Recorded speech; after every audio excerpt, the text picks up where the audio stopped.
semuanya, ini merupakan part 2. Topiknya seputar sorting pada AI. Jadi untuk teman-teman yang belum lihat part satunya, boleh dilihat part satunya dulu ya. Next, kita lanjut ke pembahasan. Nah, kita akan mengelompokkan beberapa algoritma ya, atau beberapa kelompok algoritma supaya lebih mudah dipahami. Yang pertama, kategorinya adalah si lambat tapi simple, atau kita baca dengan notasi big O n kuadrat atau big O n pangkat 2 ya. Algoritma ini biasanya menggunakan dua lapis pengulangan atau bahasa Inggrisnya nested loop ya. Mudah dibuat, tapi ngos-ngosan nih kalau datanya jutaan. Jadi memang cocok untuk data-data yang jumlahnya kecil. Nah, ada beberapa jenis. Yang pertama namanya bubble sort ya. Dia membandingkan dua elemen bersebelahan dan menukarnya. Elemen terbesar akan tenggelam ke bawah seperti buih. Jadi kalau yang makin ringan dia akan makin ke atas nih, makin didahulukan datanya dibandingkan yang besar gitu ya. Lanjut, ada selection sort. Dia akan mencari yang terkecil lalu ditaruh ke depan. Terus begitu sampai habis. Kelebihannya, jumlah tukar menukar datanya paling sedikit. Jadi kalau misalnya data yang kecil, dia duluan, nanti makin ke belakang makin besar gitu ya. Lalu ada insertion sort ya, seperti merapikan kartu di tangan.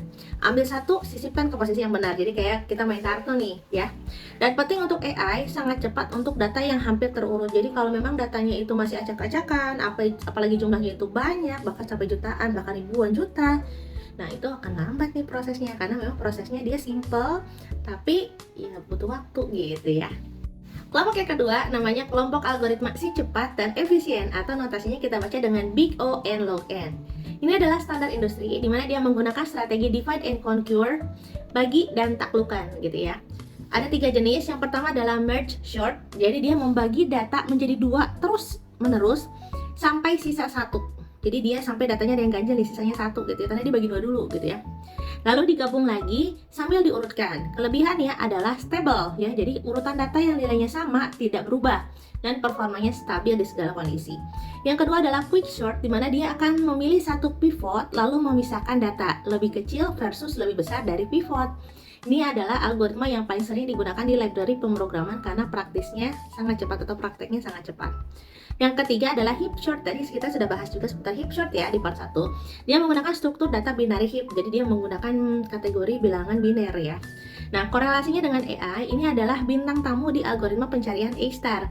Tanpa struktur heap, pencarian jalur terpendek akan memakan waktu yang sangat lama karena robot harus mencari manual mana nilai yang terkecil di setiap langkah. Next itu yang ketiga adalah kelompok algoritma si spesialis ya. Di sini namanya counting sort atau big O n ya. Di sini berbeda dengan yang lain, ini tidak membandingkan angka, ia hanya menghitung frekuensi kemunculan dari setiap angka. Syaratnya hanya bisa untuk angka bulat atau dia yang bersifat integer dengan rentang tertentu. Yang selanjutnya adalah AI relevansi, sangat berguna untuk memproses data kategorikal atau membuat histogram citra digital. Kalau kita bandingkan beberapa jenis karakteristik dari algoritma yang kita sudah bahas, di sini kita lihat kita pisahkan dari kondisi data, rekomendasi algoritma, dan alasannya. Kalau misalnya datanya sangat sedikit atau hampir rapi, itu rekomendasinya adalah insertion sort ya, karena memang dia ringan dan cepat. Untuk yang butuh kepastian waktu atau word case-nya itu dia tetap aman, tetap stabil, maka dia pakai merge sort ya, ya. Dia selalu cepat dan efisien, atau dia tergolong dalam kelompok algoritma big O n log n ya. Lalu yang ketiga itu memori terbatas tapi butuh cepat nih, berarti dia pakai heap sort ya, karena in place dia tidak butuh memori tambahan, dia hanya mencari jalur biaya yang terkecil ya. Dan yang terakhir adalah penggunaan umum di aplikasi AI. Dia menggunakan quick sort, dia teroptimasi dengan cara baik secara praktis. Nah, kita juga akan bahas dulu nih, tadi kan kita ada bahas notasi-notasi logika ya, simbol algoritma big O notation. Dalam dunia pemrograman dan AI, big O notation adalah skor efisiensi untuk mengukur seberapa banyak waktu dan tenaga yang dibutuhkan komputer saat data yang diproses bertambah banyak atau nilainya berupa N. Mari kita bedah 3 tingkatan yang paling sering muncul di materi sorting ya, dari yang paling lambat ke yang paling cepat. Yang pertama tadi ada big O n kuadrat ya. Di sini kompleksitas kuadratnya dia tergolong yang sangat lambat ya. Ini adalah kondisi di mana waktu kerja algoritma meningkat kuadratis terhadap jumlah data. Biasanya terjadi karena ada pengulangan di dalam pengulangan atau nested loop. Logikanya jika kamu punya 10 data, maka komputer akan melakukan 100 operasi karena 10 pangkat 2 ya. Jika datanya 1000, maka operasinya jadi 1.000.000 gitu ya. Contohnya kayak bubble sort, selection sort, dan insertion sort. Analogi lainnya, misalnya kita bisa bayangkan kamu sedang di pesta dan harus menyalami semua orang satu persatu. Lalu setelah menyalami satu orang, kamu berkeliling lagi untuk memastikan tidak ada yang terlewat. Nah, sangat melelahkan dan temunya juga kalau misalnya ribuan gimana? Karena bisa jadi ketemu lagi sama orang yang sama gitu ya. Next, di Big O and Log N ya. Nah, di sini kompleksitasnya dia standar ya. Jadi ini adalah target utama dalam algoritma pengurutan modern. Algoritma ini jauh lebih cepat daripada Big O and Quadrat karena menggunakan strategi divide and conquer atau bagi dan taklukan gitu ya.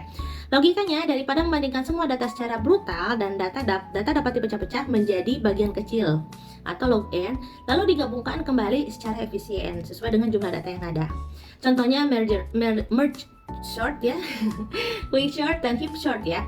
Kenapa penting untuk AI? Di AI kita sering mengolah data jutaan ya. Big O and Log N memungkinkan proses tersebut selesai dalam hitungan detik, sementara Big O and Quadrat mungkin butuh waktu berjam-jam. Yang ketiga, yang terakhir yaitu adalah Big O N. Dia adalah kompleksitas linear ya, karena memang dia pengolahan datanya secara linear. Nah, dia atau disebut juga dengan kata si cepat gitu ya. Ini adalah kondisi ideal di mana waktu kerja meningkat secara proporsional dengan jumlah data. Logikanya, jika data naik 2 kali lipat, waktu kerja juga hanya naik di 2 kali lipat. Kamu hanya perlu melewati setiap data tepat 1 kali. Contohnya counting short, jadi dalam kondisi rentang waktu dan angka tertentu. Analoginya, misalnya kamu sedang mencari nama teman di daftar absen dari atas ke bawah. Kamu hanya membuka setiap nama 1 kali aja, jadi nggak mesti berulang-ulang. Oh ya, ketemu gitu. Kita akan bandingkan dari segi kecepatan pengolahan data ya. Nah, bayangkan jika satu operasi butuh waktu 1 milidetik atau milisecond ya. Kalau jumlah datanya 10, maka jika Big O N dia linear, maka dia membutuhkan 0,01 detik ya. Kalau 100 berarti 0,1 detik, 1000 1 detik, 10.000 10 detik. Kalau Big N Log N atau dia log linear, untuk 10 data dia membutuhkan 0,03 detik. Untuk 100, 0,6 detik, 1000, 10 detik, dan 10.000 butuh waktu 2 menit. Kalau Big O N Quadrat ya, untuk 10 data dia membutuhkan waktu 0,1 detik, 100, 10 detik, 1000, 16,6 menit, kalau 10.000 dia butuh 1,1 hari atau 27 jam. Jadi memang lebih lambat ya. Kita berikan simpulan di mana Big O N Quadrat itu cocok untuk belajar logika dasar atau jika datasetnya memang sedikit, misalnya hanya 5 atau 10 data ya. Kalau Big O N Log N adalah senjata utama untuk sistem AI yang membutuhkan kecepatan tinggi seperti algoritma pencarian rute kayak seperti tadi ya, kayak algoritma Astar atau pengurutan fitur di machine learning. Kalau Big O N adalah impian sebuah programmer, tapi biasanya hanya bisa dicapai jika data kita memiliki karakteristik khusus seperti angka bulat kecil pada counting short.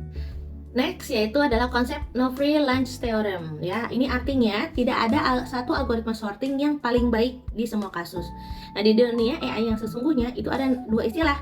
Yang pertama ada team short. Ini adalah gabungan dari merge short dan insertion short. Algoritma inilah yang sebenarnya digunakan di balik bahasa pemrograman pada bahasa Python ya. Lalu yang kedua ada top case sorting, di mana kadang di AI kita butuh mengurutkan semua data. Kita hanya butuh 10 hasil yang teratas, jadi nggak butuh data semuanya, biasanya hanya butuh 10 aja. Gitu ya kurang lebih materi seputar sorting di AI. Semoga bisa dipahami dan sampai jumpa di video selanjutnya. Bye bye, salam edukasi.